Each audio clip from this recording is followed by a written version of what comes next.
Si te gusta mi trabajo, te invito a seguirme en X donde comparto cosas muy ricolinas y también te invito a suscribirte al canal, por favor ayúdenme a llegar al 100% de gente suscripta. Sin más que decir, disfruten el video.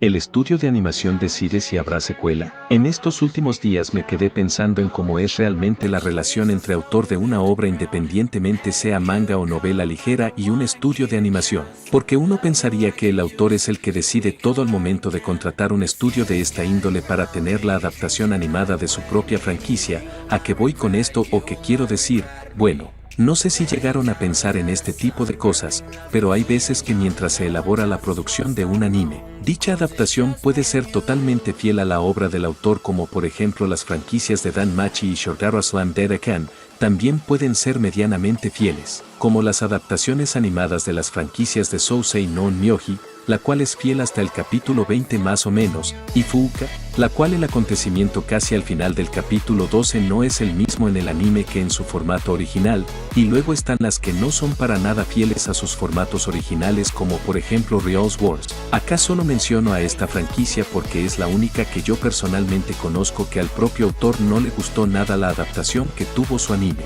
Y esto me dio que preguntarme, dependiendo del contrato o del arreglo de la adaptación, el autor de la franquicia decide si el estudio de animación tiene que tener un cierto nivel de fidelidad para con su obra, o es dependiendo el estudio de animación es la fidelidad que la producción animada de su obra tendrá. Luego, me hice estas preguntas: ¿cómo es realmente el tema de las secuelas?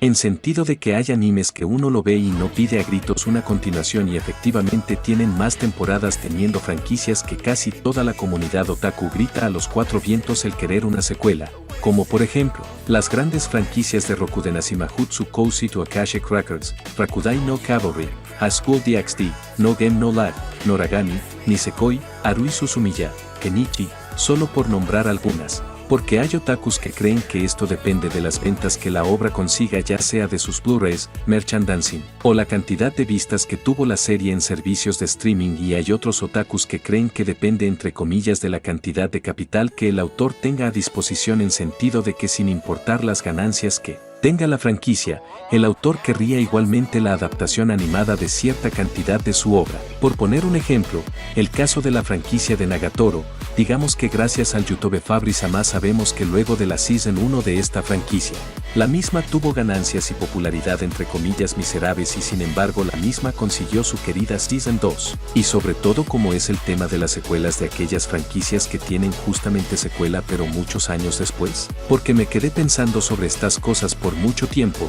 Hay estudios que se pasan animando toda la obra en sí, por ejemplo One Piece y Naruto. Ya sé que acá me pueden decir que es porque son las obras legendarias que todos conocemos, y supongo que justamente es por eso, en sentido de que antes de que estas tuvieran su anime, aparte de registrar millones de ventas, esto último es lo que estimo yo, su respectivo manga ya tenía un desarrollo prolongado como para que el estudio de animación contratado le lleve bastante tiempo alcanzar al formato original de la obra. Luego hay estudios que en vez de hacer la producción del anime continua como en los casos anteriores, se empeñan en hacer muchas temporadas teniendo la misma entre comillas cantidad de material para adaptar, omitiendo, creo yo, el éxito que dicha franquicia ya tendría. Por poner nuevamente como ejemplos DanMachi, que ya cuenta con su Season 5 además de OVAs y una película, y Chansei Shotaro Slam Derekan, que ya se confirmó su Season 4 conjuntamente con una nueva película, además de que también cuenta con especiales, OVAs y una película ya existentes.